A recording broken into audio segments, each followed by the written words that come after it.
So on the bench we have a new shipment from the High Nibble. Thought we'd open it up together and take a look.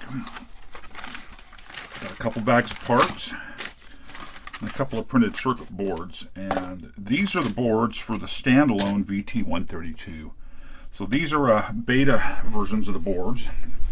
Check camera here. So they're not the final boards, but they're pretty close. And he sent them to me for assembly and basically testing, beta testing, that kind of stuff.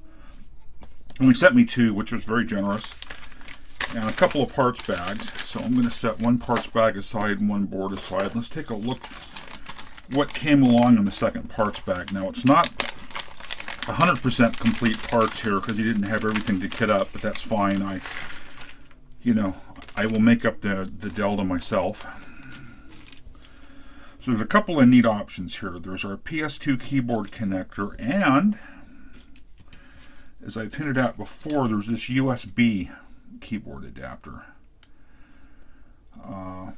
So the PS2 keyboard adapter would of course mount here on the board in this position, but if you wanted to use the USB one instead, there's a row of pins here and a row of pins on the red circuit board, and basically you would mount this board as a daughter board via pin header, and that would convert it to use USB. So that's really pretty cool that you can be USB or PS2 keyboard connected. There's of course the VGA output, standard DB15. I know in a couple of previous videos I commented on these didn't fit perfectly well, and that's because I had beta boards before, but on this beta board the fit is perfect. That's just gorgeous. Really like the fact that we've got the PS2 and USB keyboard option. I've got a couple mechanical USB keyboards now with the really Cherry MX switches in them I like, and it would be really fun to use one of those mechanical keyboards with the VT100 emulator here. To me it would be much more like kind of the original terminal, although I haven't touched a VT100 in years and years.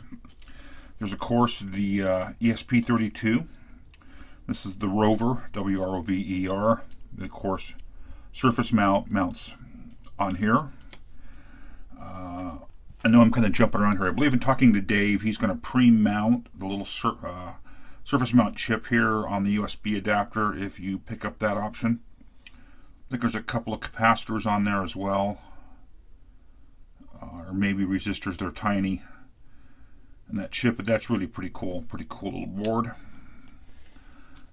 And a lot of this stuff is going to be the same. Really, the rest of it's going to be pretty much the same as it was on the RC 2014 version, although there's some other differences in this board we'll look at. There's of course the buzzer, all the discrete components, a couple of switches. So the idea being you could use a DB9 or DB25 RS232 connector.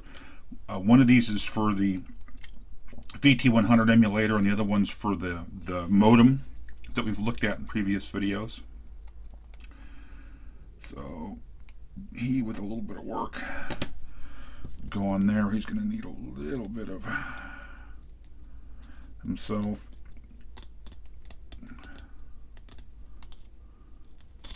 Ow. Well, be more careful than I am. See if that gives me enough room.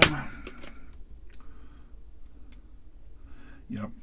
Just took a little bit of flexing to.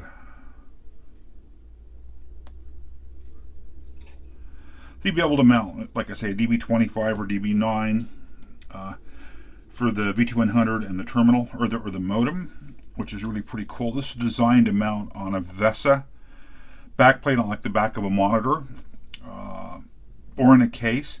So one of the differences from this to the RC 2014 version is there's a couple of spots here for Max 232s in the middle here to do your level translation, to get you out to the EIA levels here on the external connectors, or the 3.3 volt logic that's required for the ESP32. It's got a number of power options. Boy, when I put that on there, it went on there tight. A number of power options. It can have an onboard 7805 regulator. It's of course got the 3.3 volt regulator on it. You could mount a DC barrel jack. You could jumper this and bring in 5 volts only. You could power it from the FTDI headers up here if you wanted to. There's lots of options here for powering. I believe there's even options on here to power it from the DB25 connectors, where he set aside a couple of pins that you could bring 5 volts in on if you wanted to. That wasn't uncommon back in the day, although it's not. It's common enough. It's usable. That was a recommendation that came from somebody I mentioned the board to. The assembler does need to be a little cautious here. You need to think about power, and all this will get documented, about how you're going to power the board. Are you going to bring 5 volts in from a serial connector? Are you going to bring in power on a DC barrel jack? Are you going to bring in, say, US power from a USB? You know, if this is mounted on the back of an LCD monitor with a USB built into the monitor, you could power this directly from that USB. There's just lots of options here for power. Really pretty cool. Like I say, it's very VT132. You know, the RC 2014 that we looked at extensively in a series of videos. Very much it with the Max 232s added. The edge connectors here. Looking very forward to getting this assembled and tested. And like I said, I'm going to need to pull a few parts out of my personal stock, which is fine. Like I said, didn't have everything kitted up. The Max 232s or the Max 323. So I'm very confident Max 323s will work with this, and that's because they work with 3.3 volt logic.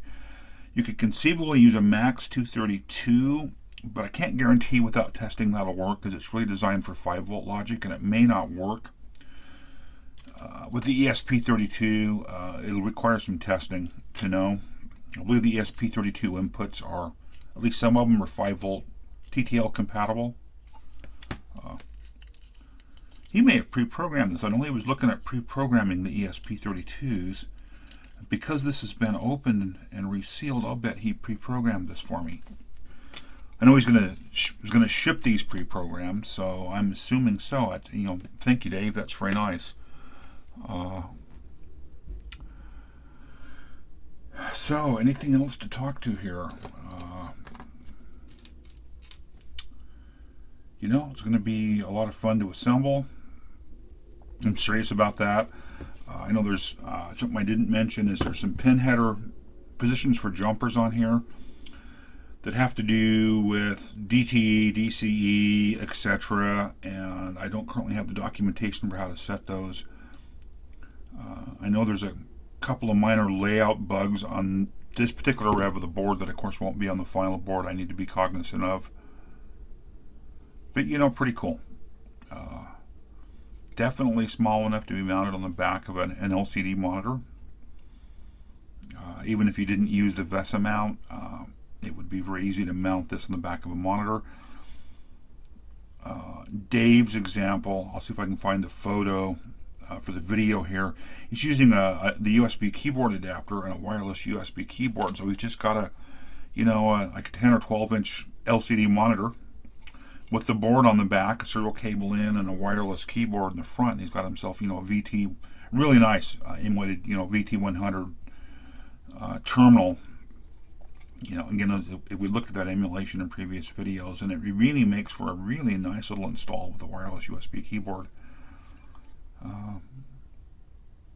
Anyhow, I've rambled on for probably 10 minutes here, as I always do. I will wrap this one up, and I'll see you in an assembly video.